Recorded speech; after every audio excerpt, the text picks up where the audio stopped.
Pinapanatilihin nitong hydrating ang ating balat dahil na rin sa benefits nitong dala, kumuha lamang ako ng pipino. Katapos pagsasalaan, kinadkad ko lamang po yung pinaka-pipino depende sa dami ng ating kakailanganin. Mano-mano lang din talaga ang pagkadkad nito, napakabango rin talaga ang dala ng pipino at napakaganda para sa ating mga balat. Kahit pa kaunting pipino ang kakailanganin natin ay pwedeng-pwede po dahil kukunin natin dito yung malatubig at katas nito. Pagkatapos ko nga itong kadkadin, depende sa dami ng aking kakailanganin, dinirekta ko na rin to doon mismo sa pagsasalaan at kukunin ko yung malatubig at katas nito, piga-pigain lamang mabuti.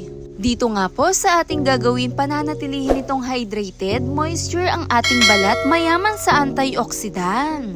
Cooling effect, refreshing na rin to lalo na sa kutis. Pagkatapos naglagay na rin ako dito ng 1 teaspoon po ng rice flour o yung pinaggilingan ng pinakabigas. Napakaganda nito ng kombinasyon ng ating pinagsama para sa ating balat. Higit sa lahat, tumutulong na rin tong mag-brightening lalo na rin sa ating kutis. Kasama na dyan ang pinaka-sugar, 1 teaspoon din po ang nilagay ko na tumutulong mag-exfoliate. Sa mga pinagsama-sama natin, halu-haluin natin ito sa tamang texture niya na parang cream na rin. Dahil ang pipino, napakayaman yan sa tubig na pinapanatilihin nitong hydrated ang ating kutis. Na nagbibigay smooth, makinis lalo sa ating balat. Kapag halo-halo ko na nga, heto na nga ang tamang texture. Pagkatapos pwede na natin to gamit-gamitin, lalo na rin sa ating mukha, i-relax natin to. Kahit pa 1 beses, 2 beses, pwede natin tong gawin. Kumuha lamang ng pinakabulak, gawin pang cleanser, pang mask na rin, parang cream ang datingan nito pag minas natin sa ating mukha. At sa pakiramdam at paggamit nito, cooling effect ang datingan nito dahil na rin sa pinakapipino natin. Napakayaman din ito sa antioxidant na nagbibigay youthful glow, kasama na rin dyan ang mga dark spot. At higit sa lahat, ang pipino kasama ng sugar, tumutulong na rin itong mag-exfoliate lalo sa kutis na pinapanatilihin itong makinis at malambot, walang aligas-gas. Dahil ang pipino, mayaman yan sa vitamin A, kasama na rin ang vitamin C na pinapanatilihin itong healthy ang ating mga kutis. Dahil na rin ang ating balat, nangangailangan din ito na maging moisture na wag din talagang maging dryness. At heto nga ang simpleng sangkap na ating ginawa, makakatulong siyang panatilihin na hydrated ang ating balat. Imas lang natin to ng 15 to 20 minutes. Pwedeng-pwede mo tong isabay sa pang-araw-araw mo na rin bago maligo. Para sa kumikinang, malusog nating balat.